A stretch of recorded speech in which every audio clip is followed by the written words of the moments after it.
के मन में ये भाव उत्पन्न होने लगेगा, मैं वो व्यक्ति हूं जिसने इतने बड़े राज्य को छोड़ा। और तब राज्य पाने से जो अहंकार पोषित होता था, वही अहंकार राज्य छोड़ने से भी पोषित होता रहेगा। उसका त्याग व्यर्थ हो जाएगा। अज्ञान में किया गया त्याग कचरे में फेंके गए हीरे की तरह है, उसका कोई मतलब नहीं है। अज्ञान में किया गया त्याग कोई अर्थ नहीं रखता, क्योंकि जिस चीज की पूर्ति भोग से होती थी, उसी चीज की पूर्ति त्याग से होने लगती है। मैंने सुना है एक मुसलमान फकीर एक बादशाह के साथ बचपन में मित्र था और एक ही मदरसे में वो पढ़े। बादशाह बड़ा हुआ, वो राजा के पद पर बैठा और वो फकीर हो गया दूसरा मित्र। उसकी बड़ी ख्याति फैली, वो नग्न रहने लगा, उसने सब वस्त्र छोड़ दिए, उसने सारी वस्तुएं छोड़ दी। दूर दूर तक हजारों लोग उसके पैरों में सिर झुकाने लगे। खबरों ने, हवाओं में उसकी खबरें उड़ गई और उसकी सुगंध अनेक अनेक देशों तक पहुंच गई। फिर वो राजधानी में आया। राजा ने सोचा मेरा मित्र आता है, तो उसके स्वागत की व्यवस्था की, सारे नगर को सजाया फूलों से और दियों से, और रास्तों पर कालीन बिछाए ताकि वो अपने फकीर मित्र का स्वागत कर सके। रास्ते में फकीर को खबर मिली राजा अपनी धन दौलत दिखाने के लिए आयोजन कर रहा है, और वो राजा तुम्हारा मित्र तुम्हें हतप्रभ करना चाहता है कि तुम्हें दिखा दे कि तुम क्या हो। आखिर एक नंगे फकीर और मैं क्या हूं, ये भी तुम देख लो। वो फकीर बोला ऐसा है तो हम भी दिखा देंगे कि हम क्या हैं। और जिस संध्या उसका आगमन हुआ, सारी राजधानी सजी थी। राजा स्वयं उसे लेने गया था। उसके सारे सेनापति और सारे दरबारी लेने गए थे। बहुमूल्य कालीन उस मार्ग पर बिछाए गए थे। शाही स्वागत था। वो नंगा फकीर आया और लोग देख के हैरान हुए। अभी तो कोई वर्षा भी ना थी, लेकिन उसके पैर घुटनों तक कीचड़ से भरे थे। वो उन बहुमूल्य कालीनों पर कीचड़ भरे पैर चलने लगा। जब वो महल की सीढ़ियां चढ़ता था तो राजा ने पूछा, क्या मैं ये पूछने की धृष्टता करूं कि ये इतने पैर कीचड़ से कैसे भिड़ गए? अभी तो कोई वर्षा के दिन नहीं और कहीं रास्ते खराब नहीं है, ये इतने पैर कीचड़ से कैसे भर गए? वो फकीर बोला, तुम अपनी अमीरी दिखाना चाहते हो, रास्ते पर कालीन बिछा के, हम अपनी फकीरी दिखाते हैं कालीनों पर कीचड़ भरे पैर चल के। वो राजा बोला, तब तो मुझ में और तुम में कोई अंतर नहीं। मैं सोचता था कि तुम बदल गए होगे, हम पुराने ही मित्र हैं, कोई बदलाहट नहीं हुई। वो अहंकार वहीं के वहीं बैठा हुआ है। एक नंगे से नंगे फकीर में अहंकार उतनी हो सकता है, इसलिए कोई इस धोखे में न रहे कि शक्ति को मात्र छोड़ देने से निरअहकार हो जाएगा। निरअहकार तो वो होगा जिसकी शक्ति ज्ञान से विसर्जित होती है, जो ज्ञान से छोड़ता है। ज्ञान से अहंकार कैसे छूटेगा? ज्ञान से अहंकार छूटता है और अकेले ज्ञान से छूटता है। कभी ये विचार आपने नहीं किया होगा कि यह आपके भीतर जो मैं की तरह बोलता है क्या है? ये कौन है जो मैं है? ये सच में कोई इकाई है या एक झूठा बोध है? ये बिल्कुल झूठा बोध है, इसकी कोई इकाई नहीं है। कभी एकांत में आंख बंद करके भीतर उसे खोजें जो मैं है, आपको मैं का कोई स्वर सुनाई नहीं पड़ेगा।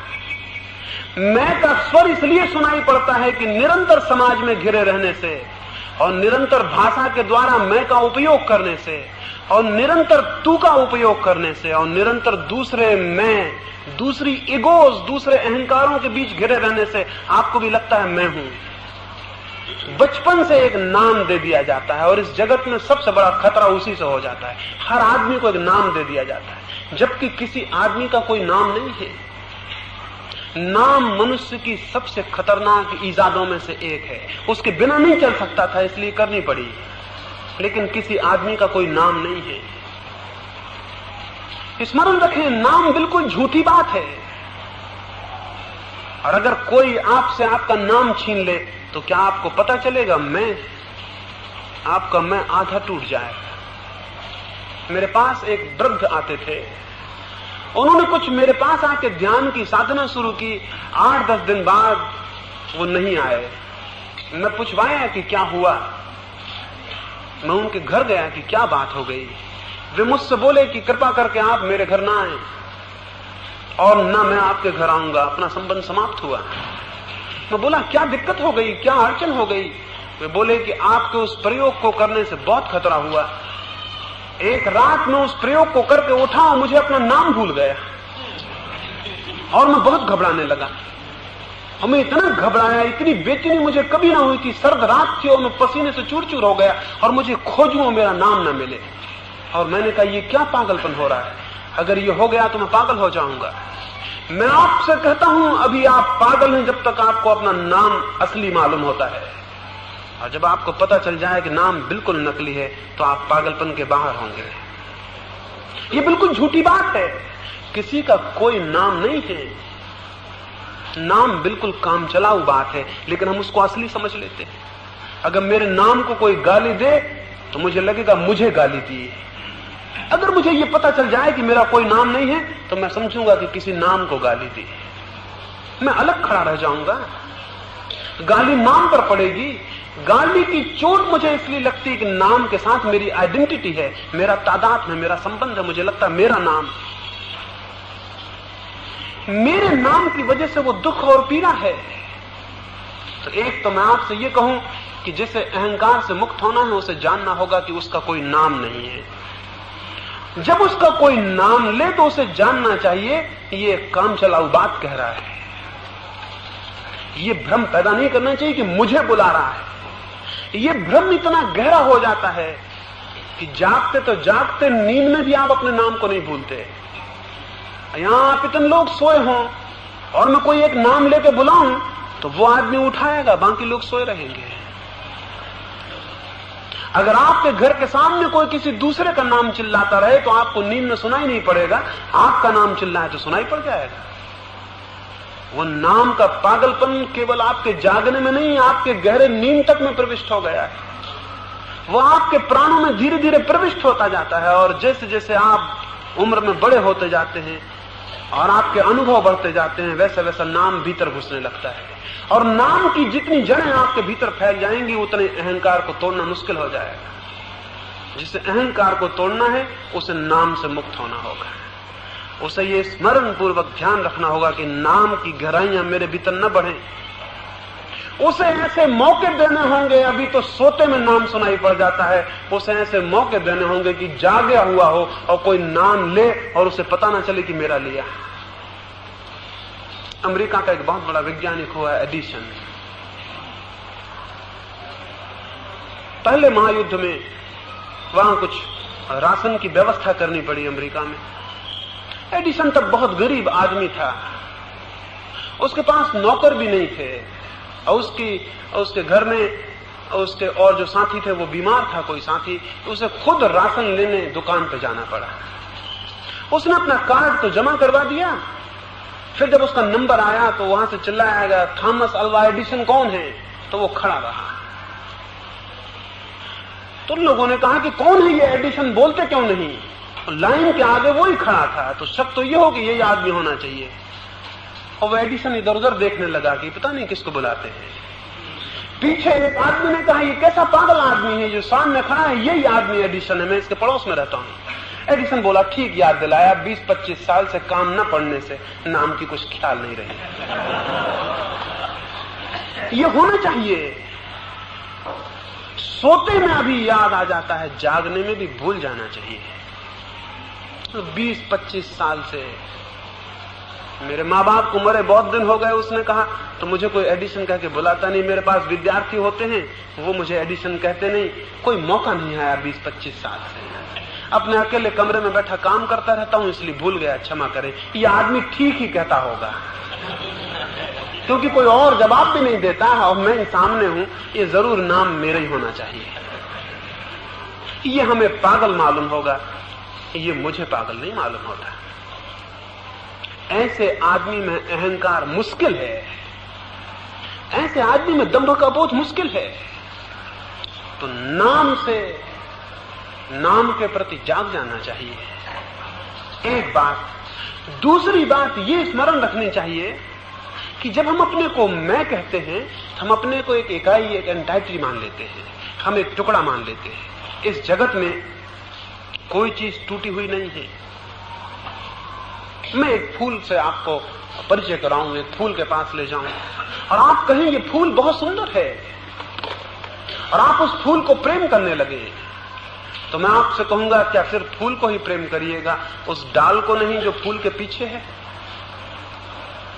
अगर आपका प्रेम सच्चा है और फूल आपको सुंदर मालूम हो रहा है तो फूल में थोड़ा प्रवेश करिए। तो फूल कोई अकेला थोड़ी है, फूल के भीतर घुसेंगे तो डाल मिलेगी, डाल ना हो तो फूल नहीं हो सकता, और डाल के भीतर प्रविष्ट होंगे तो वृक्ष मिलेगा, वृक्ष ना हो तो डाल नहीं हो सकती, और वृक्ष में भीतर प्रविष्ट होंगे तो अदृश्य जड़ें मिलेंगी जो दिखाई नहीं पड़ती, वो ना हो तो वृक्ष नहीं हो सकता, और अगर जड़ों में भी भीतर प्रविष्ट हो जाएं तो भूमि मिलेगी, प्रकाश मिलेगा, सूर्य मिलेगा, आकाश मिलेगा, और तब पता चलेगा कि उस फूल के भीतर सूरज मौजूद है, और तब पता चलेगा उस फूल के भीतर सारी पृथ्वी मौजूद है, और तब पता चलेगा उस फूल के भीतर सारा ब्रह्मांड मौजूद है।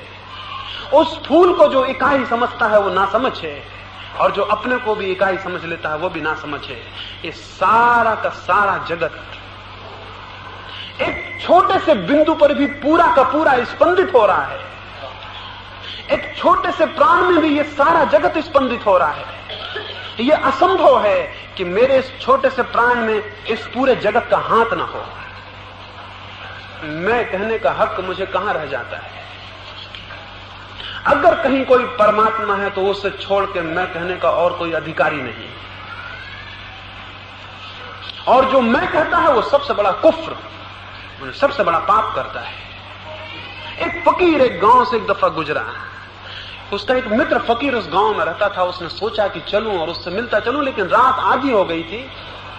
उसने सोचा पता नहीं वो जागता हो या ना, फिर भी उसने चाहा कि देख लूं, अगर कोई एक आध दिया उसके घर में जला होगा तो द्वार खटखटा लूंगा, अन्यथा लौट आऊंगा। तो अपने रास्ते को छोड़ के गांव के भीतर गया।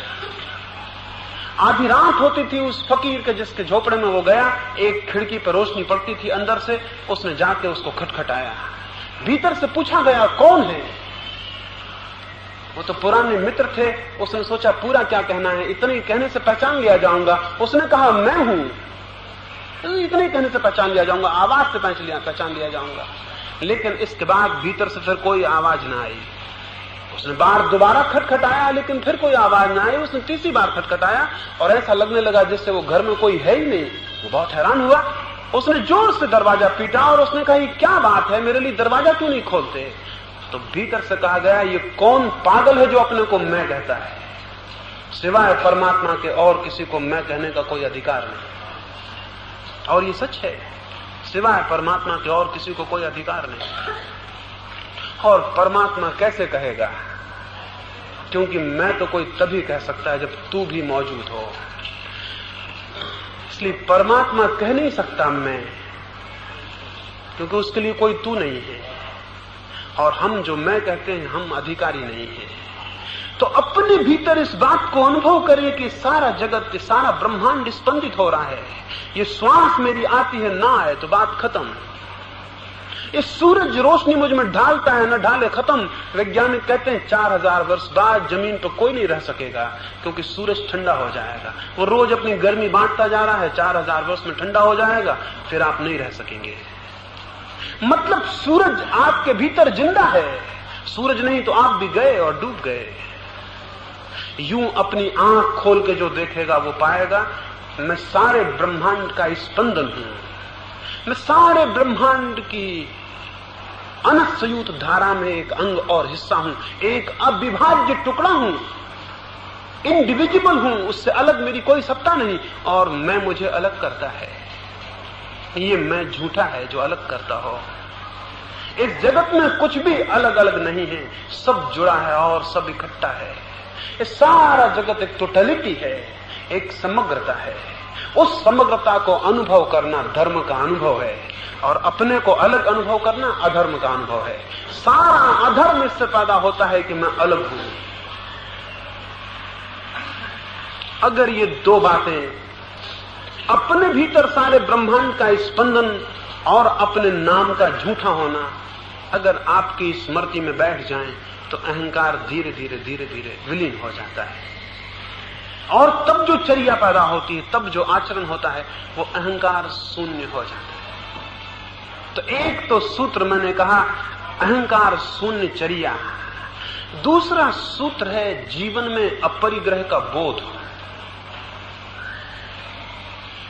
मैंने कहा जो जितनी शक्ति को इकट्ठा करता है वो उतना ही सत्य से दूर हो जाता है। शक्ति को इकट्ठा करना परिग्रह है, और शक्ति को इकट्ठा न करने की जो बोध मन स्थिति है वो अपरिग्रह है। मैं इकट्ठा ना करूं, मैं जोड़ू नहीं, मेरे पास इकट्ठा ना हो, मैं क्रमशः उस तरफ चलूं जहां मैं अंत में बिल्कुल अकेला रह जाऊं, मेरे पास कुछ न रह जाए, बस मेरा होना ही रह जाए, ऐसी जो दृष्टि बोध है वो अपरिग्रह है। अपरिग्रही जितना न्यूनतम संभव होगा उतना अपने को फैलाएगा, परिग्रही जितना अधिकतम संभव होगा उतना अपने को फैलाएगा। और मजा यह है कि परिग्रही जितना फैलाता जाएगा उतनी पाएगा उसका घेरा बहुत छोटा है और बड़ा होना चाहिए, और अपरिग्रही जितना घेरे को छोटा करता जाएगा उतनी पाएगा घेरा अभी बहुत बड़ा है और थोड़ा छोटा कर लूं। और बड़े मजे की बात है कि परिग्रही को हमेशा घेरा छोटा दिखाई पड़ेगा इसलिए वो दुखी होगा, और अपरिग्रही को हमेशा घेरा बड़ा दिखाई पड़ेगा इसलिए वो हमेशा सुखी होगा। तो इतना बड़ा घेरा मेरे पास है। गांधी जी जेल में बंद थे और सरदार पटेल भी उनके साथ बंद थे। गांधी जी उन दोनों 10 छुहारे रोज फुला के सुबह नाश्ते में लेते थे। पटेल ने सोचा 10 छुहारों में भी कोई नाश्ता होता होगा, इतने से क्या होगा। पटेल को फुलाना पड़ता था, उन्होंने एक रात 15 छुहारे फुला दिए, और उन्होंने सोचा 10 और 15 में क्या फर्क पड़ता, कौन गिनती करता है। और गांधी जी के इस हड्डी शरीर में थोड़ा ज्यादा भोजन पहुंचे तो अच्छा, और फिर कौन हिसाब रखेगा। सुबह जब गांधी जी खाने लगे उन्होंने कहा छुहारे कुछ ज्यादा मालूम होते, वैसे ही मैं बहुत ज्यादा लेता रहा हूं, ये इतने ज्यादा कैसे। पटेल ने कहा कि कुछ नहीं, कोई ज्यादा नहीं है, 10 की जगह 15 फुला दिए, 10 और 15 में कोई फर्क होता है। गांधी जी ने कहा तूने अद्भुत बात कही, अगर 10 और 15 में कोई फर्क नहीं होता तो 5 और 10 में भी कोई फर्क नहीं होगा, आज से हम 5 ही ले लेंगे। ये अपरिग्रही की दृष्टि और बोध है। यूं अपरिग्रही अपनी सीमा को कम करता चला जाता है, और एक दिन उसकी सीमा विलीन हो जाती, इतनी कम हो जाती, जिस दिन सीमा विलीन हो जाती उसी दिन वो असीम से जुड़ जाता है। अपरिग्रही सीमा को कम करते करते एक दिन समाप्त कर देता है और असीम से जुड़ जाता है, और परिग्रही असीम सीमा को खींचने की कोशिश में बड़ी से बड़ी सीमा खींचता है और छोटा होता चला जाता है, क्योंकि हर सीमा उसे छोटी लगने लगती है। ये बड़ी अद्भुत बात है। जिसकी जितनी बड़ी सीमा होगी वो उतनी छोटा आदमी होता है, और जिसकी कोई सीमा नहीं होती उसकी विराटता का मुकाबला नहीं, उससे बड़ा आदमी नहीं होता। तो दूसरी बात है, जिसे शांति को साधना हो उसे अपरिग्रह की बोध को रखना होगा। जीवन की प्रत्येक चरण में उठते बैठते सोते जागते उसे देखना होगा कि हर सीमा छोटी होती चली जाए, और हर सीमा उसे बड़ी दिखाई पड़नी चाहिए, तब वो उसे छोटा करेगा। एक दिन जब कोई सीमा नहीं रह जाती और अपरिग्रह पूर्ण हो जाता है तो शांति के बड़े गहरे आधार रख दिए जाते हैं। परिग्रह अशांति है, अपरिग्रह शांति हो जाता है। तो दूसरा सूत्र है जीवन में अपरिग्रह का बोध। तीसरा सूत्र है अहिंसा की दृष्टि। वो व्यक्ति जिसके पास अहिंसा की दृष्टि न हो अपने हाथ से अशांति को रोज आमंत्रण देता है। वो व्यक्ति जिसके पास अहिंसा की दृष्टि हो 24 घंटे शांति को आमंत्रण देता है। क्यों? हिंसा का अर्थ है हम जगत के प्रति दुख भेज रहे हैं, और ये असंभव है कि जो व्यक्ति जगत के प्रति दुख भेज रहा हो जगत उसे दुख न भेजे। ये कैसे संभव है कि मैं दुख बांटूं और फिर दुख मुझे उपलब्ध ना हो? ये कैसे संभव है कि मैं दुख के बीज बोऊं और दुख की फसल ना काटूं? तो मैं तो एक एक आदमी को फुटकर फुटकर थोड़ा थोड़ा दुख दूंगा, लेकिन वो सारे लोग मिलकर जब मुझे दुख देंगे तो मुझे तो बहुत भारी दुख को सहना पड़ेगा। तो एक व्यक्ति जितना दुख दे सकता है उससे अनंत गुना उसे वापस मिलता है। जिसे शांति को साधना है उसे जानना होगा वो इस जगत में किसी को दुख न दे, क्योंकि दुख दुख को बुला लाता है और जो आनंद को वितरित करता है वो आनंद को बुला लेता है। हिंसा का अर्थ है दुख को बांटने की दृष्टि, हिंसा का अर्थ है दूसरे के दुख में सुख लेने का भाव। और हम सब ऐसे बने हैं, साधारणतः हमें ये दिखाई नहीं पड़ता। आप कहेंगे कौन किसी के दुख में सुख लेता है? कोई आदमी मर जाता है तो हम दुखी होते हैं, किसी आदमी का मकान जल जाता है तो हम दुखी होते हैं, किसी को चोट लग जाती तो हम दुखी होते हैं। कहां हम दूसरे के दुख में सुख मानते हैं? मैं आपसे कहूं ये झूठ बात है। जब किसी का मकान जलता है तो आपको दुख हो नहीं सकता। इसलिए नहीं हो सकता है कि जब दूसरे का बहुत शानदार मकान बनता है तो आपको सुख होता है। अगर दूसरे के बनते शानदार मकान में आपको सुख होता हो तो उसके जलते मकान में दुख हो सकता है। लेकिन अगर दूसरे के बड़े शानदार मकान के बनने में दुख होता हो तो आपका जो दुख मालूम होता है उसके जलते हुए मकान को देख के वो झूठा है। ये हो नहीं सकता, ये हो ही नहीं सकता, ये संभव ही नहीं है। जो आदमी दूसरे के सुख में सुख को अनुभव कर सके वही आदमी केवल दूसरे के दुख में दुख को अनुभव कर सकता है, दूसरा आदमी नहीं। तो बाकी जो हम दुख दिखलाते हैं बिल्कुल झूठा है। किसी के मरने पर भी आपके भीतर कहीं रस अनुभव होता है, किसी के पैर टूट जाने पर रस अनुभव होता है, किसी के मकान के गिर जाने पर रस अनुभव होता है। रास्ते पे एक आदमी गिर पड़ता है, लोग खड़े होकर हंसने लगते हैं। जो लोग एक आदमी के गिरने पर, किसी का पैर फिसल गया और कोई गिर गया, जो लोग खड़े होकर हंस रहे हैं, ये वे लोग हैं जिन्हें कल मौका मिले तो किसी का पैर पकड़ के गिरा के हंसेंगे। तो मुश्किल है कि ना गिराएं, क्योंकि अगर किसी के गिरने में हंसी आ रही है तो फिर गिराना दूसरे ही चरण है, कोई दिक्कत की बात नहीं है। एक यात्री अरब से गुजरता था। एक नगर के चौरस्ते पर उसने एक अत्यंत गरीब लड़के को, एक अत्यंत दयनीय लड़के को, एक अत्यंत सूखी हड्डियों वाले लड़के को एक बड़ा भारी ठेला गाड़ी खींचते हुए देखा। उसे देख के उसका दिल दुखी हो गया। वो गाड़ी उससे संभल भी नहीं रही थी। चौगड्डे पे काफी भीड़ भाड़ थी, बहुत ट्रैफिक था और वो लड़का मुश्किल से खींच रहा था। सिपाही ने उसको जोर का एक चांटा मारा, वो लड़का गिर पड़ा, उसकी गाड़ी भी उलट गई और लोगों ने भी उसे लातें मारी और उसे रास्ते के किनारे कर दिया कि बदतमीज बीच में सब गड़बड़ कर रहा है। उस यात्री ने अपनी डायरी में लिखा, वो मैं पढ़ता था, मुझे उसके वचन बड़े अद्भुत लगे। उसने लिखा, उस दिन मैं पहचान गया यही लोग हैं जिन्होंने क्राइस्ट को सूली दी होगी। उसने कहा कि यही लोग हैं, मैं पहचान गया, यही लोग हैं जिन्होंने क्राइस्ट को सूली दी होगी, यही लोग हैं जिन्होंने सुकरात को जहर पिलाया होगा, यही लोग हैं जिनसे जमीन परेशान और दिक्कत में है। इस सारी जमीन उन लोगों से परेशान है जिनकी दृष्टि हिंसा की है। और ये अगर होता कि सारी दुनिया ही परेशान होती तो भी कोई हर्ज न था। मैं कहता हिंसा करो। सारी दुनिया जब परेशान होती है तो सारी परेशानी आप पर लौटने लगती है। आपके हित में है अहिंसा, हिंसा आपके अहित में है। दूसरों के अहित में भर होती तो मैं आपसे न कहता कि फिक्र मत करो, आपके ही अहित में है। हिंसा स्वयं का अहित है। हिंसा घूम के अपने को दुख देना है, क्योंकि वो दुख लौट आता है। और अहिंसा हित है, अहिंसा अपने को आनंद देना है, क्योंकि जब हम दूसरे को आनंद बांटते हैं तो वो लौट आता है। तो जो व्यक्ति शांति की तलाश में चला है उसे स्मरण रखना होगा उसकी चर्या से हिंसा छीन हो, उसके द्वारा किसी के मार्ग पर कांटे न डाले जाएं, और बन सके तो वो किसी के मार्ग पर 2 फूल जरूर डाले। और फूल डालना बड़ा आसान है, कांटे डालना बड़ा कठिन है। और कांटे डालने में कोई भी आनंद नहीं है और फूल डालने में बहुत आनंद है। एक दफा डालना सीखे तो उस आनंद का पता पड़ना शुरू होता है। तीसरा सूत्र में कहता हूं अहिंसा बोध, और चौथा सूत्र है शांति के साधक को अस्पर्श भावना। वो सारे जगत के बीच रहते हुए निरंतर अनुभव करे कि मैं दूर और अलग हूं, कोई चीज मुझे स्पर्श नहीं करती है।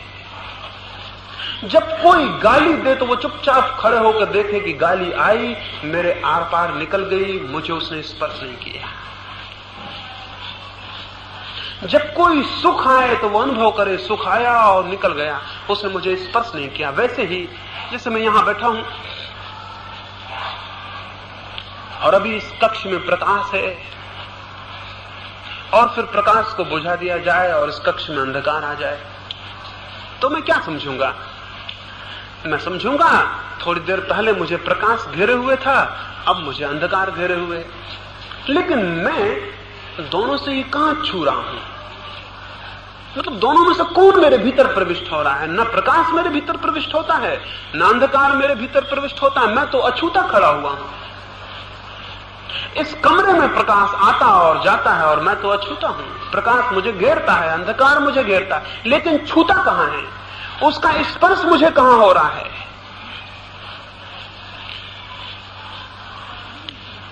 वैसे ही सुख आए, दुख आए, सम्मान आए, अपमान आए, ये बोध होना जरूरी है। चीजें मुझ पर आती हैं और निकल जाती हैं, मैं तो अलग खड़ा रह जाता हूं। जो चीजें आती हैं और चली जाती हैं, उनका मुझसे क्या नाता है? हम जैसे एक नदी के प्रवाह में खड़े हैं, पानी आ रहा है और बह रहा है और जा रहा है, और जैसे हम एक पहाड़ पर खड़े हैं और आंधियां आ रही हैं और जा रही हैं, मैं उनसे कहां स्पर्शित होता हूं? अपने को इस भांति सजग करने की जरूरत है कि इस जगत में कुछ भी मुझे छूता नहीं है। अगर इसका निरंतर बोध और अभ्यास चले कि जगत में मुझे कुछ भी छूता नहीं है, जगत में मुझे कुछ भी स्पर्श नहीं करता है, तो क्रमशः जगत और आपके बीच एक नए संबंध का जन्म हो जाएगा, अस्पर्श के संबंध का। अभी हमें हर चीज छू लेती है और हमारा संबंध स्पर्श का है, और तब हमें कोई भी चीज छू नहीं सकेगी और हमारा संबंध अस्पर्श का होगा। जिस व्यक्ति को जितनी ज्यादा चीजें छूती हैं वो उतना अशांत होगा, और जिसे जितनी कम चीजें छूती हैं वो उतना शांत हो जाता है। शांति के ये 4 चरण हैं: अहंकार शून्य चर्या, अपरिग्रह बोध, अहिंसा दृष्टि, अस्पर्श भावना। जो इन 4 पायों को संभाल लेता है उसके शांति की बुनियाद रख दी जाती है, और जो शांत हो जाता है सत्य उससे दूर नहीं है। शांति का चक्षु सत्य को अत्यंत निकट अपने ही भीतर पा लेता है। जिन्हें सत्य की प्यास है उन्हें शांति को साधना आवश्यक है। और जैसे कोई किसान बीज बोने के पहले भूमि को तैयार करता है, वैसे ही जो सत्य के बीज बोना चाहते हैं उन्हें शांति की भूमि को तैयार कर लेना होता है। मेरी इन बातों को इतनी शांति और प्रेम से सुना है, उससे बहुत अनुग्रहित हुआ, उससे आनंदित हुआ। प्रभु आपको उस दिशा पर ले जाए जहां प्रकाश है, यही मेरी कामना है।